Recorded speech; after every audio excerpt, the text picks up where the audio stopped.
Hello guys, welcome back to my channel. আজকের cyber code claim কিভাবে করবেন। আজকের সাইবার কোড হচ্ছে, তো আজকের সাইবার কোডের জন্য আপনি সর্বপ্রথম আপনি ডেইলি সাইবার কোডে ক্লিক করবেন। তারপর আজকের সাইবার কোডের প্রথমটাই হচ্ছে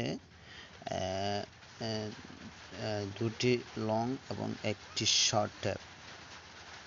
তো আমরা লং লং শর্ট। তো সেকেন্ড কোডটি হচ্ছে একটি শর্ট দুটি লং। আপনি করবেন শর্ট লং। এবং থার্ড যে কোডটি হচ্ছে, থার্ড কোডের জন্য আপনি কি করবেন, থার্ড কোডটি হচ্ছে তিনটা একসাথে শর্ট। আপনি কি করবেন, শর্ট শর্ট শর্ট একসাথে যখন শর্ট শর্ট করবেন, তো আপনার ডেইলি সাইবার কোড পেয়ে যাবেন। Thank you guys.